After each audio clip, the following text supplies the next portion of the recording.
Member Day. Thank you for taking time to be here today. We look forward to hearing from you all on your priorities for the fiscal 2025 National Defense Authorization Act. In addition to testimony provided today, several members have submitted statements for the record. I ask unanimous consent that all members' written statements be made part of the record without objection so ordered. The members will the committee will recognize members giving statements one at a time in order that they arrive. We limit the testimony to 4 minutes today, but we will enter full remarks into the record. Thank you all for being here today. With that, I yield to the ranking member for any opening statement he may have.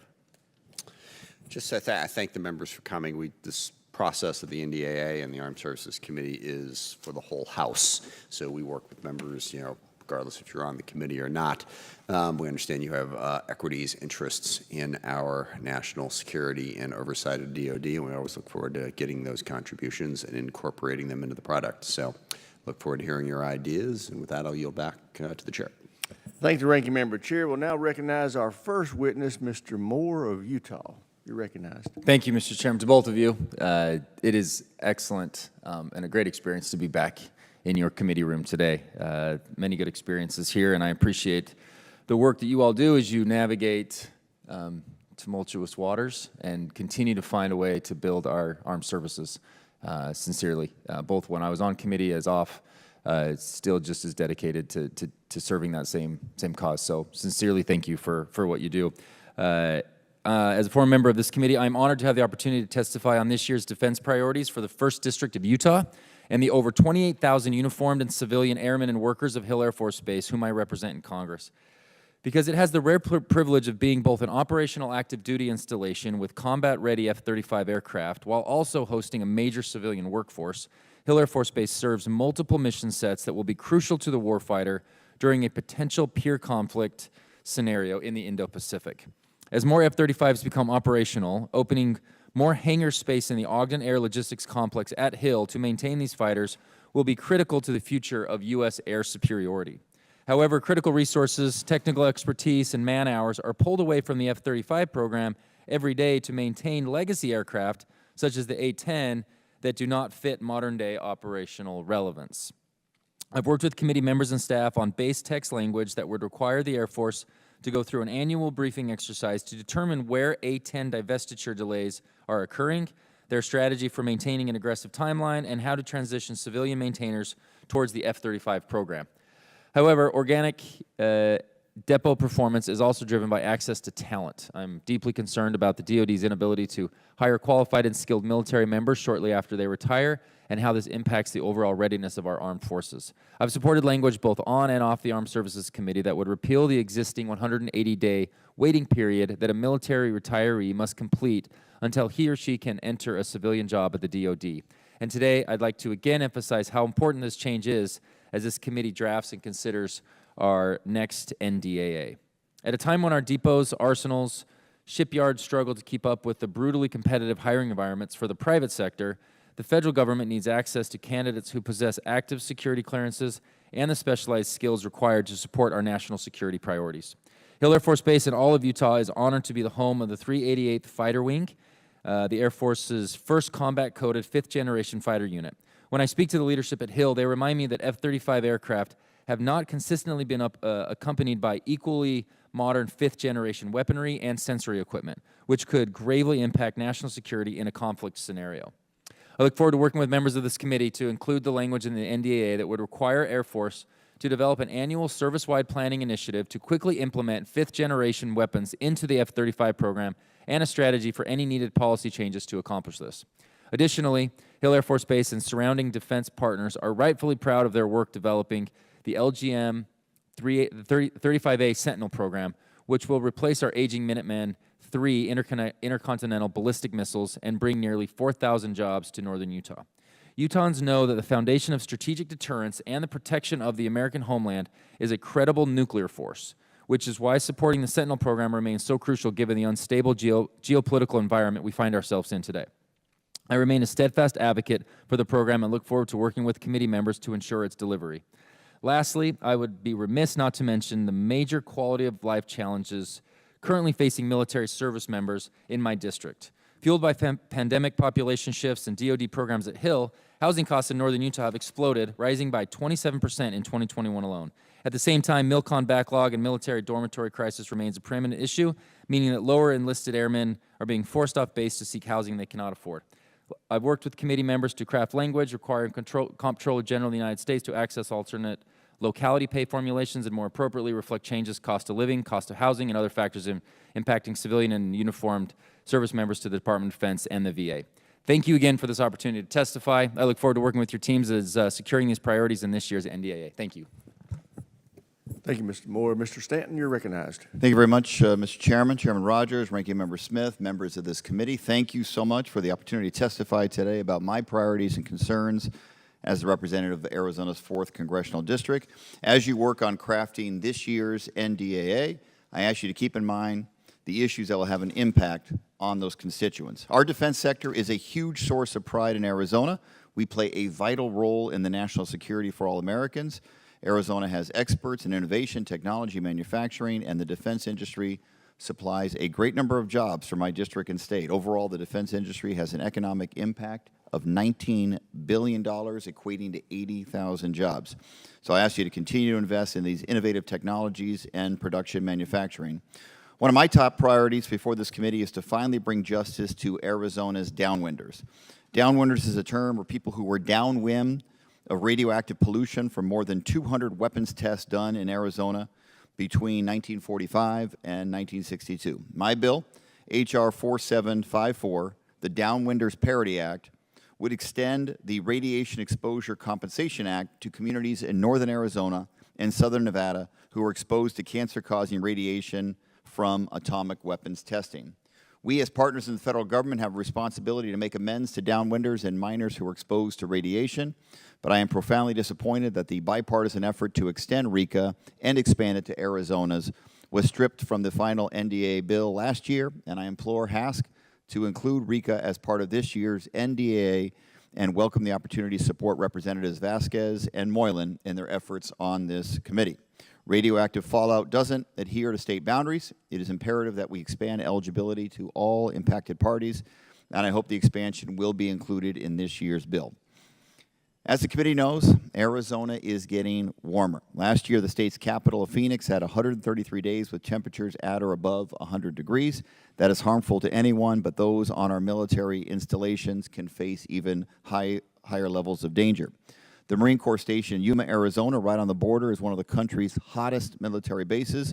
The heat impacts our recruiting ability and our service readiness. In fact, almost 3,000 troops experienced heat-related illness last year, a number that has grown 50% in 5 years. As you craft this critical bill, I ask you to think of weatherizing our defense infrastructure and consider innovations to keep our military men and women cool and safe. Finally, I want to touch on the importance of keeping America's data safe. Right now, the DoD purchases many of its computers and printers from manufacturers in China. Healthy trade and global consumerism are important. Yet as we focus on building our own business and nearshoring our own technologies, we need to think of the implications of procurement from our strategic competitors. This is not just in weapons and manufacturing, but in personnel equipment. Other agencies have prohibited the purchase of goods from select companies starting back in 2007, believing procuring personnel equipment from a competitor in this way could be a national security risk. America's defense systems have some of the most sensitive information in the world, especially now as we invest in American semiconductor manufacturing initiatives. I ask you to consider data sensitivity as you craft this year's NDA. Thank you again, Mr. Chairman, Ranking Member, for allowing me to speak at this Member Day. I appreciate your great leadership and your attention to these important issues. Thank you. Thank you, Mr. Stanton. Mr. Kilmer, you're recognized. Thank you, Chairman Rogers and Ranking Member Smith, for holding this hearing. Today I'm here to discuss 3 of my legislative priorities focused on improving infrastructure in and around military installations, affordable housing for our nation's veterans and service members, and lastly, maternal health care for our service members and their families. First, I want to touch on the Shipyard Infrastructure Optimization Program and the Defense Community Infrastructure Program. I represent Washington State. That's all right. I represent Washington State's 6th Congressional District, home to Naval Base Kitsap in Bremerton. Kitsap is home to one of the Navy's 4 public shipyards, the Puget Sound Naval Shipyard and Intermediate Maintenance Facility. PSNS plays an outsized role for the Department of Defense's current priority theater, Indo-PACOM, in that it is the Navy's only dry dock on the West Coast capable of performing carrier maintenance. As you know, in 2018, the Navy released its 20-year Shipyard Infrastructure Optimization Program, or SIOP, to revitalize and modernize infrastructure at the shipyards, increase climate resilience, and improve resistance to natural disasters. The timely execution of SIOP is vital to the Navy's mission, to the security of the work being done in the yards, and to our national security. Any delays or shortfalls in funding for SIOP could result in additional deterioration and damage to the already substandard facilities, utilities, dry docks, equipment, and information technology infrastructure at our public shipyards. PSNS has already faced seismic mitigation needs, and without robust funding, our shipyards will be unable to meet current and future demands of the fleet. Additionally, the Defense Community Infrastructure Program, DCIP, was created in 2019 to help communities around military installations address infrastructure deficiencies. It's a unique program because it allows the Defense Department to partner with local communities and share the often expensive costs of infrastructure upgrades. So I appreciate your consideration of my request to prioritize funding for the SIOP, including continued seismic mitigation efforts, and my request for authorizing $100 million for the Defense Community Infrastructure Program to grow this important program. Second, I want to bring the VALID Act to your attention. The VALID Act is bipartisan, bicameral, and focuses on affordable housing, specifically for our nation's veterans. One important way we can honor their sacrifice is by ensuring those who serve can achieve their dream of one day owning a home. VA home loans can offer veterans, active duty service members, reservists, and Guard members advantages over other loan options, including lower down payments, more favorable interest rates, and lower closing costs, often saving tens of thousands of dollars over the life of the loan. Unfortunately, despite these benefits, overall usage of the VA home loan program is surprisingly low. Providing a simple update to the Department of Housing and Urban Development's existing Informed Consumer Choice Disclosure Notice will help close that loop and ensure veterans and service members are aware of their hard-earned VA home loan benefit. Specifically, the bill would add VA home loans to the current disclosure form lenders provide to prospective home buyers, which right now only compares conventional and FHA loan options. Several members of your committee have sponsored the bill, and it's supported by stakeholder organizations, including the Veterans Association of Real Estate Professionals, Veterans United Home Loans, the Military Officers Association of America, National Association of Realtors, and the VFW. Lastly, I plan to introduce the Midwives for Service Members Act of 2024. This legislation would direct the DoD to develop and establish a 5-year demonstration project designed to evaluate the cost, quality of care, and impact on maternal and fetal outcomes of using certified professional midwives and certified midwives under the TRICARE program.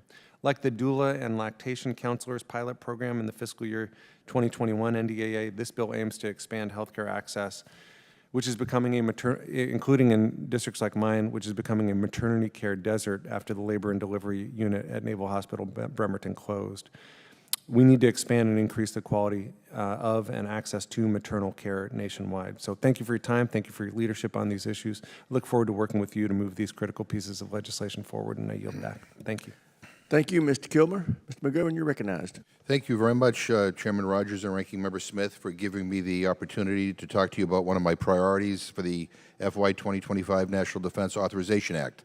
The Wounded Warrior Service Dog Program was created as a $1 million pilot program in the FY 2015 Defense Appropriations Bill and has seen consistent bipartisan support to increase funding to its current level of $16 million for FY 2024.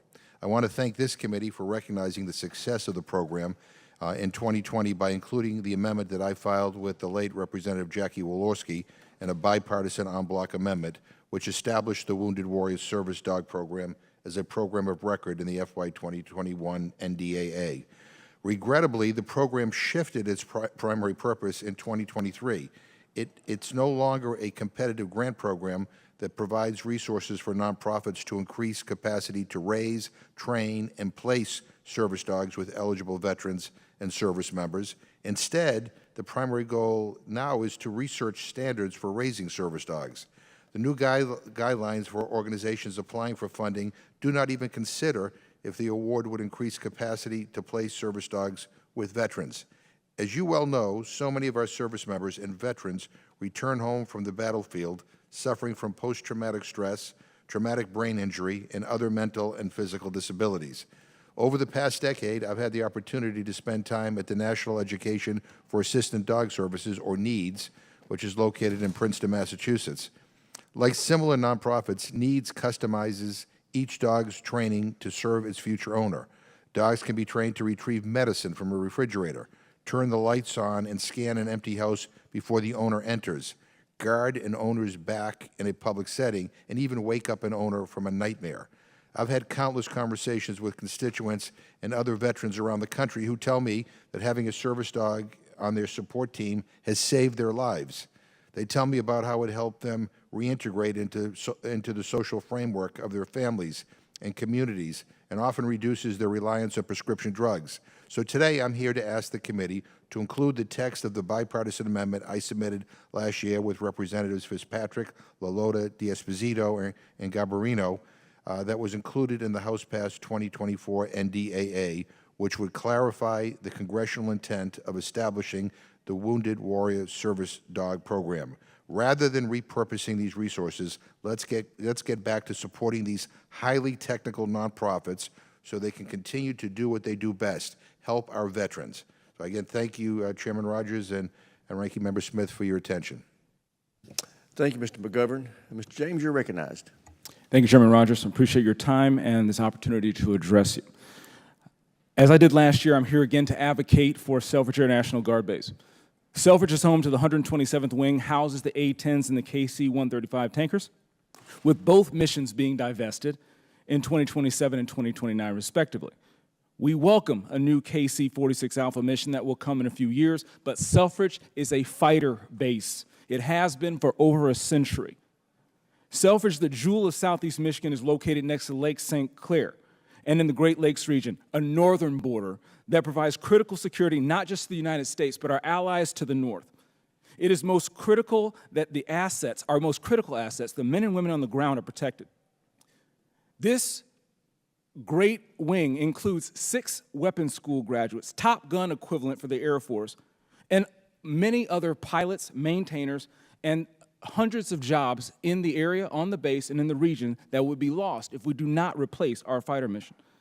These are things that are difficult to come by, yet despite the Michigan's delegation's best efforts to secure a future fighter mission for Selfridge, it has eluded us. Through the work of our governor, our senators, our House members, and our community, we are confident that we can welcome an F-15EX mission or an F-35 mission to Southeast Michigan. For a state that has lost 3 fighter missions in as many decades, for a state that feels left behind and disinvested, and for a state that has outsized capacity and ability to fight and win our nation's wars. Along with fighters, Selfridge is a prime location to host future armed reconnaissance platforms. I personally can account for that as a former Apache pilot myself. Following the Army's cancellation of the FARA program, I hope that the Army considers stationing manned attack aircraft in the form of Apache 64 Echo models with the Army National Guard Michigan. My hope is that in this NDAA, we can help the Army consider a future attack aircraft mission, because we formerly had Cobras before 9/11 in Michigan. Again, Michigan is an outsized and has an outsized role in defense of this nation, and we have a legacy of attack and fighter missions. What we've done so far was advocated for fleet leveling, the process in which the Air Force would temporarily recapitalize its fighters like the A-10. Unfortunately, this idea has received significant pushback from the Air Force, leaving us with little other options but to seek action in this NDAA. We've advocated for increasing capacity for advanced fighter production. I'm concerned that the Air Force is canceling the F-15EX production starting next year, when this is the only other platform available to Joint Strike Fighter. Our governor and I don't always agree, but what we do agree about is the importance of Selfridge. She has worked well with our state legislature and our delegation, and has transmitted significant investment in Selfridge in order to enable us to bring a fighter mission to Selfridge. As this committee formulates the FY25 NDAA, it is critical that Congress enact a fighter recapitalization policy that will maintain 25 for 25 fighter wings across the National Guard to include Selfridge. Congress has a vital role to ensure that our total force maintains its critical strategic assets to remain competitive with China and future-pacing threats. Lastly, as the chairman of the Foreign Affairs Subcommittee on Africa, I want to advocate for supporting the critical mission that AFRICOM is doing on the continent by requesting funding for Somalia Persistent Presence, High-Risk ISR, Enterprise C2 Resiliency, and Commercial Satellite Communications. Along with these priorities, I hope the committee considers supporting AFRICOM's objectives with the Combined Joint Interagency Coordination Group, West Africa. These priorities will help stem the threats coming from Russia and China and terrorist organizations like al-Shabaab. We are seeing China considering building a naval base in West Africa, which presents a direct threat to the United States given its strategic location in the Atlantic. I would appreciate your feedback, Mr. Chairman, and I hope your team can connect with mine on these critical matters to Michigan and to our nation. Thank you, sir. Thank you, Mr. James. Ms. Baczynski, you're recognized. I don't think your microphone's on. Sorry, thank There you you very go. much. That helps. Good morning, Chairman Rogers and Ranking Member Smith. Thank you for this opportunity to provide testimony before the House Armed Services Committee as a part of the fiscal year 2025 National Defense Authorization Act, NDAA, Member Day. I'm here today to advocate for the inclusion of a bipartisan initiative focused on the safety of our military members and in support of domestic manufacturing. This bipartisan provision, crafted in partnership with House Veterans Affairs Committee Chairman Bost, has two major aims. The first is that it will require the Department of Defense to issue regulations to the Department of Army to ensure all boots are Berry Amendment compliant and meet the highest quality and performance standards. Our troops deserve to have the best quality military equipment and uniforms to support the rigors of training and deployment. The second aim of this provision is to improve our domestic industrial supply base by requiring boots be American-made and that all materials in the supply chain are American-sourced. Over the past several years, there have been a concerning influx of poorly made, non-Berry compliant, and foreign-sourced footwear targeted at the United States Army. Army Regulation 671 was created to ensure that garments and equipment worn by our soldiers meet certain appearance and quality standards, and to make sure equipment could withstand severe conditions. However, over time, the market for Army soldier footwear has been taken over by foreign manufacturers, to the point where much of the Army footwear we see today only have the appearance of AR 670 design, but do not meet the performance or quality standards. This means current Army uniform regulations allow soldiers to purchase foreign-made combat boots that pose a significant safety threat to them and their fellow soldiers. Ensuring American-sourced and made boots are worn by our military is not a novel idea. In fact, the U.S. Navy and Marine Corps required their service members wear American-made boots at all times. It is past time we require the same for the Department of the Army. I thank Chairman Bost for his partnership on this important provision, and I ask that the committee support its inclusion and passage in this year's National Defense Authorization Act. Thank you again for this opportunity to submit testimony, and I look forward to working with you on these important issues. We thank you. And the chair now recognizes Representative Glusenkamp Perez. Thank you, Chairman Rogers and Ranking Member Smith, for the opportunity to testify today. I am here to advocate for the inclusion of certain provisions of my bipartisan bill, the Para-EMT Act, which I introduced with Congressman Finstad in FY25 National Defense Authorization Act. Our service members who completed a military emergency medical technical training while serving have an incredible skill set that should be celebrated and utilized as they transition to the civilian to the armed forces. We can better serve both those transitioning service members as well as our rural communities by making it easier for experienced veterans to transition from medics to becoming certified civilian paramedic and EMT. This provision would create a program for states to facilitate and expedite the transition of medics coming out of the military to meet certification, licensure, and other requirements applicable to becoming an EMT or a paramedic. This will support the recruitment of EMS staff in rural areas like mine, cut red tape for veterans looking to build on their service to their country by becoming a certified EMT or paramedic. I appreciate Representative Finstad's partnership to support rural first responders and strengthen this line of defense for our communities. I also want to touch on a few other priorities that are important to my district and constituents. First, I want to say I'm grateful for my repair amendment, which was adopted on the floor in last year's House NDAA, and I'd like to reiterate the importance of the armed forces being able to fix its own equipment. This continues to be critical for our military readiness and equipment confidence. When military maintenance technicians aren't able to fix equipment on the field, whether it's an engine or a generator because of restrictive contracting terms, it harms our military readiness. And it is a gut pinch to technicians who came here to fix things, not to be on a wait list and a phone call with a representative from a manufacturer. Lastly, I want to note that I was glad to see last year's final NDAA include the historically high 5.2% pay raise for service members. I hope this year proves no different, and we again show our service members that their selflessness and service is valued and deserves appropriate compensation. I thank you again for the opportunity to testify, and I yield back. We thank you, and I think you're going to be very happy when you see what we propose for pay increases this year for our service members. In fact, this afternoon, we're going to have our quality of life panel report press conference that will disclose that along with some other things we're going to do to enhance the quality of life of our service members. I thank the gentlelady for her testimony. The ranking member is recognized for any closing comments he may have. All right, with that, thank you for your participation. We are adjourned.